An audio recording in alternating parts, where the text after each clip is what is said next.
Bonjour à tous, quand j'étais enfant, mes bonbons préférés étaient ces bonbons avec plein de goûts différents. Et aujourd'hui, j'ai décidé d'en fabriquer une version augmentée. La première saveur que nous allons tester n'est pas commune, la carotte. On prend une bassine et on commence à éplucher les carottes. Avec un éplucheur à légumes, bien sûr.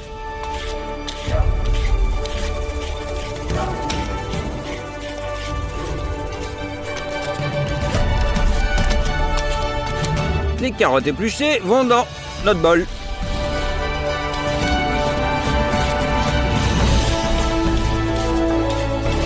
Et voilà, on épluche 30 kilos. Nous avons rempli la casserole pleine de carottes. Maintenant, on prend notre presse-agrumes.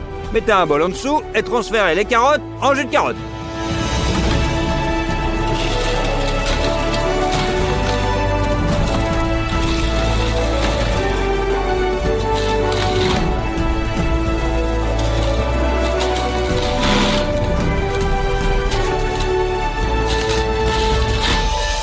La première fournée est prête et nous allons accumuler notre jus dans un autre bol. Alors on le verse dans le bol.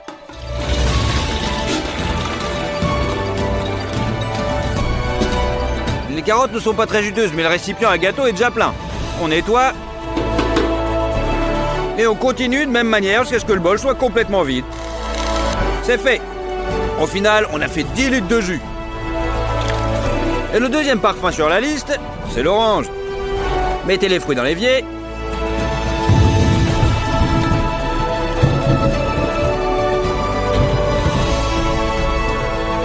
Versez de l'eau dessus. Et rincez soigneusement chaque orange.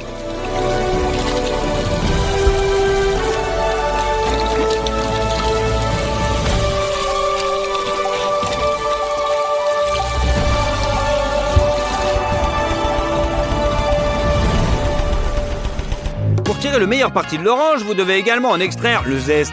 Pour ce faire, retirez la couche supérieure la plus fine du zeste à l'aide d'un éplucheur à légumes. C'est bon, c'est prêt.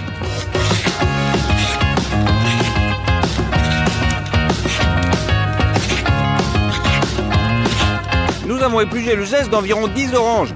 Et maintenant, on va l'utiliser et on va le râper.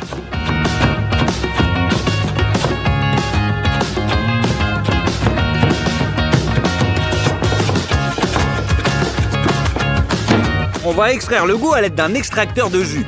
Dans un bol, on met un morceau de gaz, on le remplit avec notre écorce d'orange.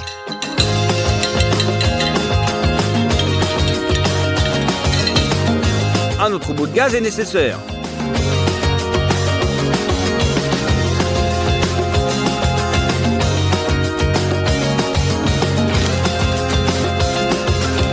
Et maintenant, on a recouvert et on passe à la deuxième fournée.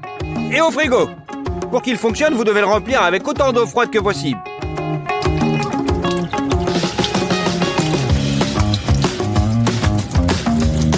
Scotchez le trou pour qu'elle ne s'échappe pas.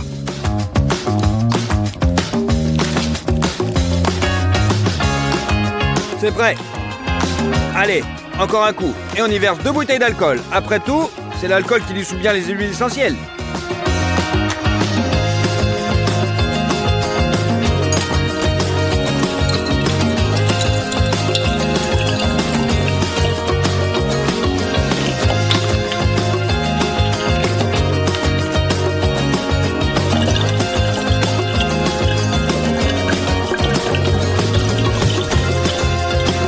Et on va faire notre mélange à partir de ces 3 flacons. Maintenant, on prend une cuisinière électrique et on y met un extracteur. Et on met à puissance plutôt moyenne. L'alcool se réchauffe et dès qu'il atteint 78 degrés, il commence à bouillir. Et la vapeur monte dans notre système magique.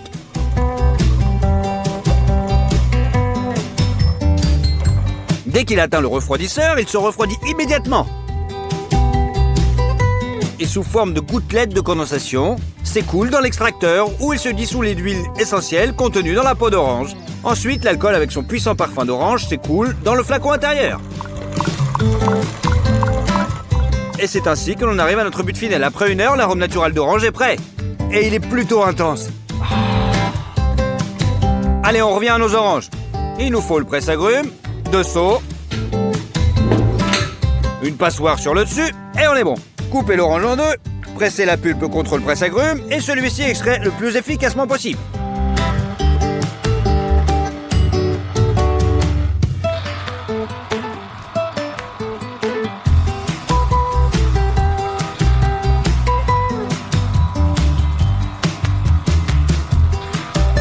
Le premier bol est rempli. Vous pouvez le verser sur le tamis dans le seau.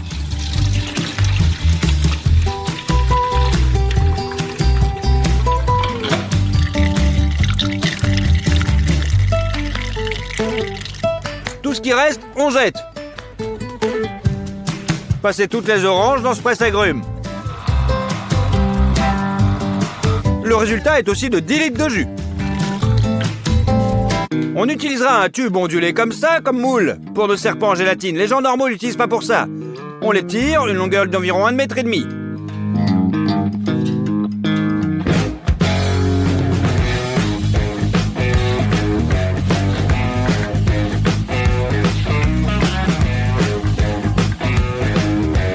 C'est bon. On a encore besoin de 2 ballons de baudruche. On les gonfle au maximum. Assurez-vous juste qu'ils n'éclatent pas à cause de la tension.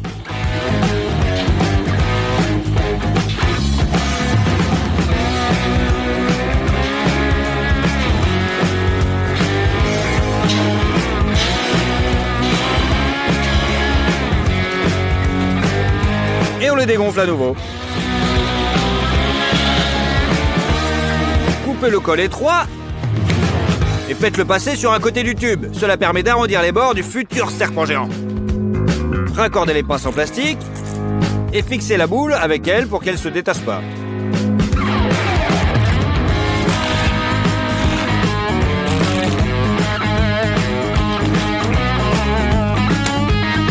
Mettez de l'huile sur l'autre côté du tube.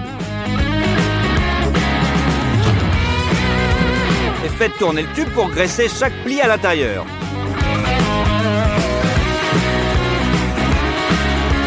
C'est tout. L'huile peut être vidée. Trempez le deuxième ballon dans l'huile.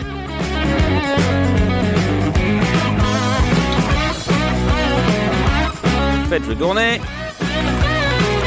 Et faites-le glisser sur le tuyau. On le met exactement comme ça. Au milieu du tube, faites une petite entaille dans le sens de la longueur.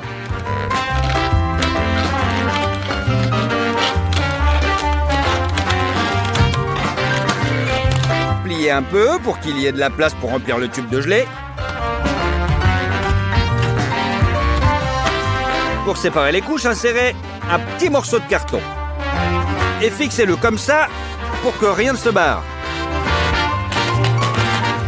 Passons maintenant à la fabrication de la gelée elle-même. Il faut 2 grands pots et y verser 2 sortes de jus, la carotte et l'orange.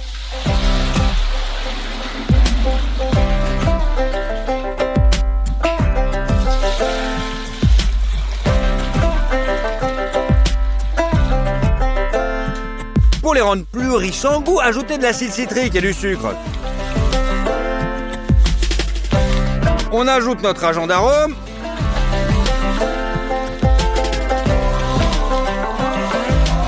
Au jus d'orange et remet bien le tout.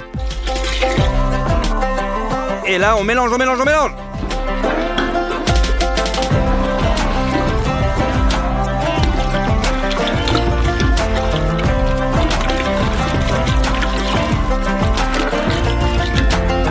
Il nous faut maintenant 10 kg de gélatine. La force de la gélatine est mesurée en barils, alors que dans les magasins, il y a environ 150. Chez nous, il y en a 250. En général, il est beaucoup plus puissant. Prenez une tasse à mesurer, versez-la dans la casserole.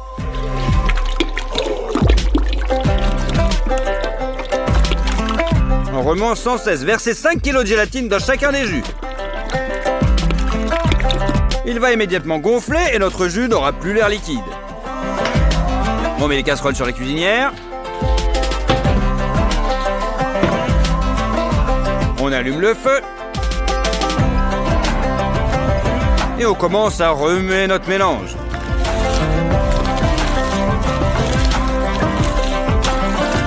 Après 40 minutes de mélange, on continue. La gélatine a fini par fondre. Rapprochez les casseroles des moules.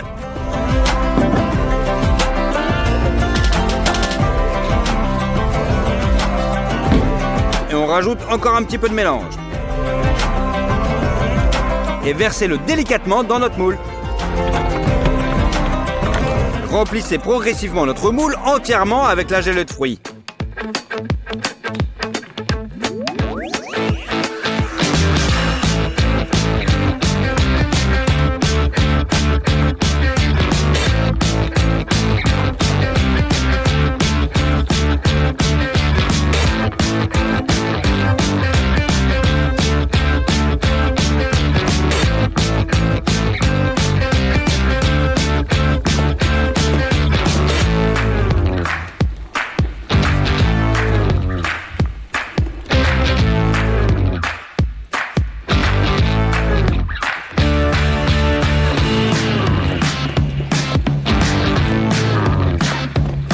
Après, on enlève notre petite cloison. Je dirais tout de suite que c'était du gâchis et que nous aurions dû attendre que la gelée prenne un peu. Nous avons allumé la clim et l'avons laissée toute la nuit. Le lendemain matin, la gelée était complètement prise. Allez, on va couper le moule dans le sens de la longueur.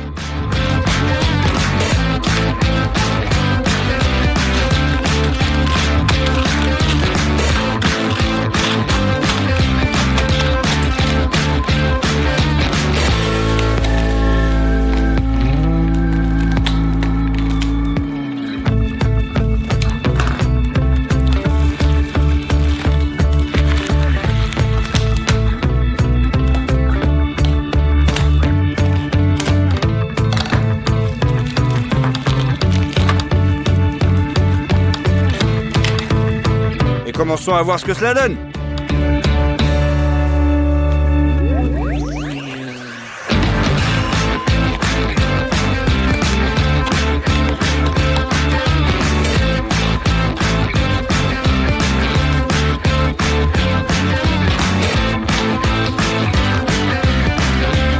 Après ça, on fait rouler notre verre géant sur la table.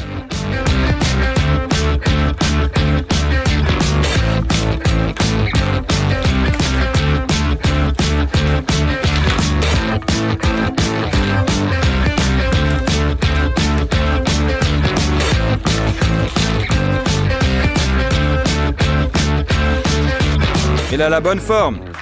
Chaque pli du tube est sorti. Mais malheureusement, les goûts sont mélangés. Et on s'est retrouvé avec une carotte et un verre orange. Mais ce n'est pas tout. Nous nous sommes souvenus qu'il existe d'autres verres au goût plus riche. Et nous avons donc décidé de faire quelque chose de similaire avec les nôtres. On l'a juste saupoudré d'acide citrique et de sucre.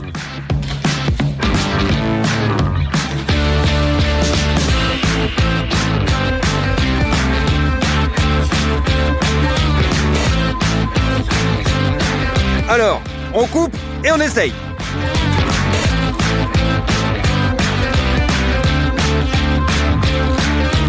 Salut tout le monde, je pense que beaucoup de gens connaissent les sucreries telles que Ferrero Rocher. Nous avons décidé de faire un tel bonbon aujourd'hui, mais en beaucoup plus gros. Voyons d'abord ce qu'il y a dedans. Alors, d'abord du chocolat aux noix à l'extérieur, puis une couche croustillante, pâte de chocolat et des noisettes. D'abord, il faut acheter des produits dont nous avons besoin. Donc du chocolat au lait.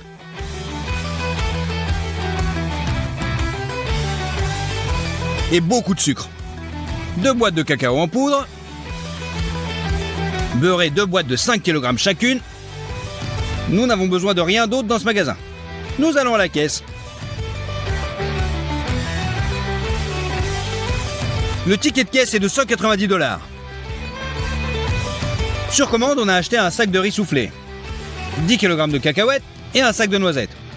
Tout cela a coûté 136 $. En tant que forme, nous avons décidé d'utiliser ces grands chaudrons en fer. Pour plus de commodité, nous plions les attaches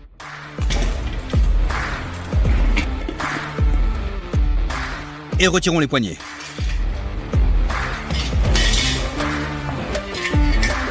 Nous retournons les chaudrons et les enveloppons de film alimentaire. Pour faire la couche croustillante, on va utiliser du riz. Il est plus croustillant possible pour le coller. Et on va faire du caramel. On envoie une demi-boîte de sirop de maïs dans la casserole. 6 kg de sucre. Et on le met sur la cuisinière. Assurez-vous d'utiliser un thermomètre. La température a atteint 146 degrés. On verse le riz soufflé et on pétrit le riz avec le caramel. Et on mélange le tout. On verse toute cette masse sur le formulaire et essayons de coller le tout sur le chaudron. Mais là, tout est passé autrement. Le caramel refroidit très rapidement, se désagrège et ne conserve pas du tout sa forme. Ouais, il est difficile d'appeler ces formes normales. Nous avons décidé de tout refaire. Hémisphère acrylique commandé. On les ouvre.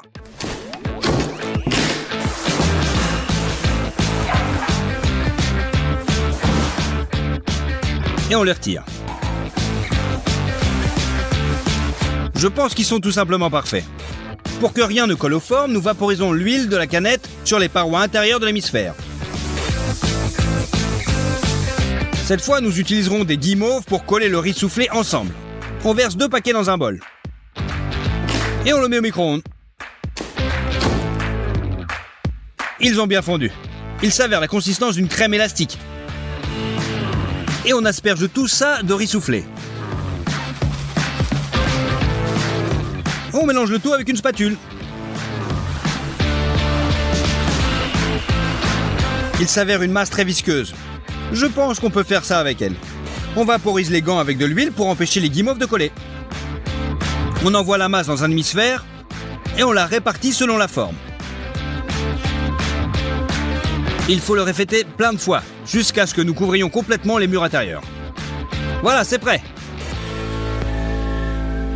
La prochaine étape est la pâte de chocolat à l'intérieur. On prend 2 boîtes d'huile et les sortons.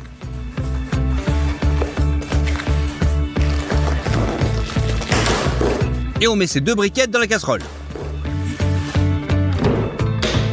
On les met sur la cuisinière pour les faire fondre. Voilà, c'est prêt. On a besoin de beaucoup de lait concentré. Celui-ci nous reste après la dernière vidéo. Il nous faut des cacahuètes et du cacao.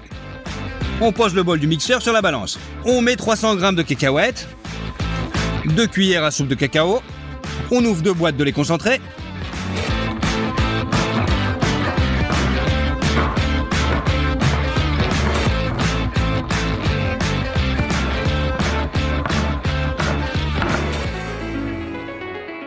Et on balance le tout.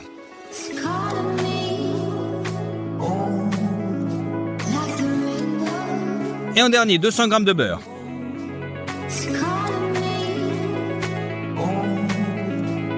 On couvre tout ça avec un couvercle. On installe dans la moissonneuse batteuse et on l'allume.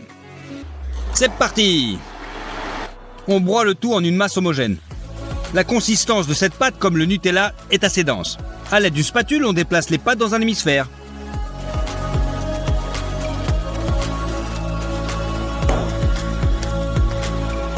Il faut répéter la même chose de temps en temps.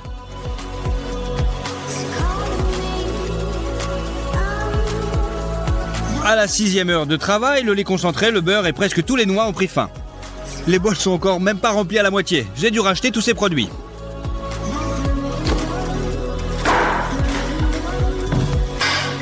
On continue à faire la pâte.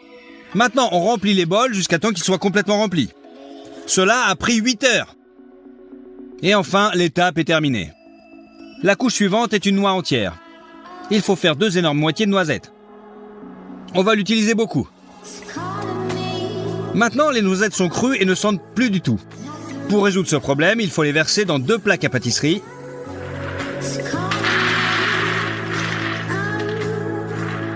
Et mettre le tout au four.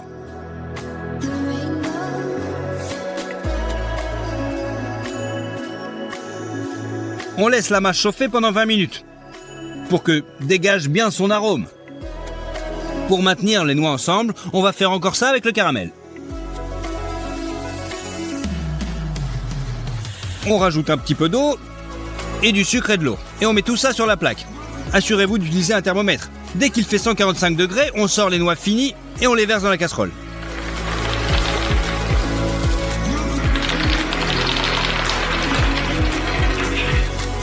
Bien mélangé avec le caramel.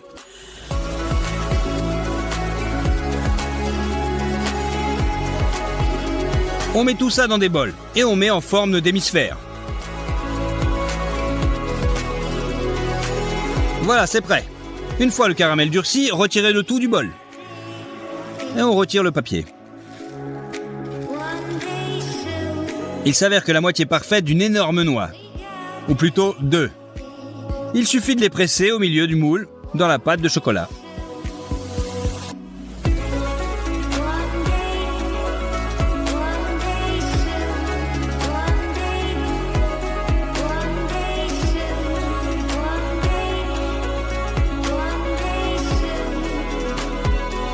Il faut étaler la pâte à l'aide d'une spatule afin qu'il y ait partout une couche de même hauteur. Maintenant, ce bonbon est très doux et si vous le sortez du moule, il s'effondrera tout simplement.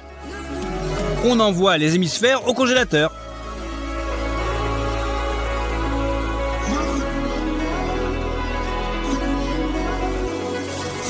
Là, ils refroidiront et la garniture au chocolat deviendra dense.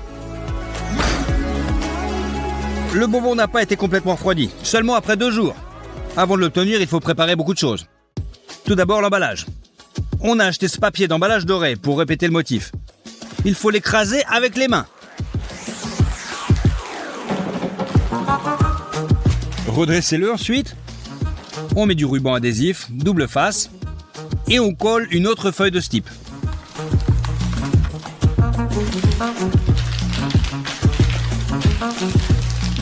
Nous en avons 6 au total, on les combine en un seul énorme morceau. C'est prêt. Seconde phase, pour la future couche extérieure, il faut étaler les noix. Tout est simple ici. On met tout ça dans le mixeur et on broie. Jusqu'à obtenir une sorte de fraction moyenne. Ensuite, on verse la masse dans un autre bol. Troisième étape préparatoire. On prend une barre de chocolat, on l'ouvre et on la casse.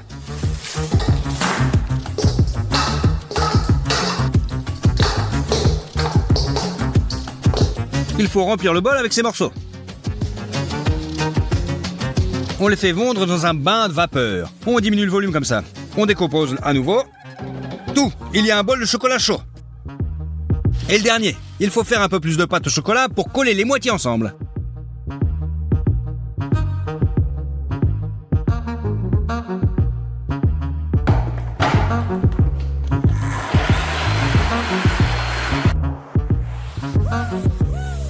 Il reste à bien envelopper le table avec du film alimentaire. Enfin, il faut apporter des flancs de bonbons réfrigérés. Coupez le riz soufflé qui dépasse. Et retournez la grosse forme.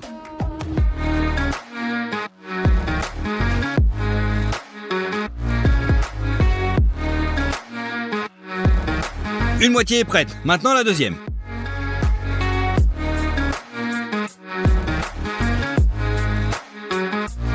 Dieu merci, tout s'est bien passé et rien ne s'est fissuré.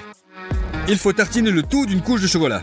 Le plus simple est de verser le chocolat directement à la louche et de l'étaler à la spatule.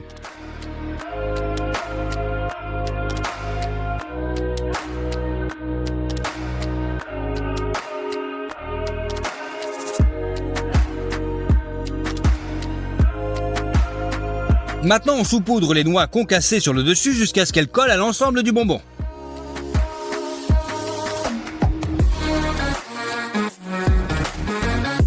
On met une autre couche de chocolat sur le dessus. Directement avec une spatule. On mélange la masse avec les noix pour qu'il ressemble à l'original. Voilà, c'est prêt. Il s'est avéré parfait. Il faut répéter la même chose avec la seconde partie. Dès que le chocolat durcit, on coupe le film alimentaire. Et on retourne la moitié sur la planche. On retire le film. On applique de la pâte de chocolat pour coller les moitiés du bonbon.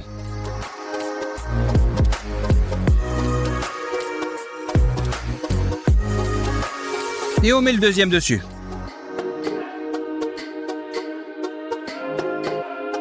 Presque tout est prêt. À mon avis, c'est aussi proche que possible de la petite version originale. Allez, scellons-le. En raison du fait qu'il s'agit de papier et non du papier d'aluminium, cela s'est avéré moins fluide.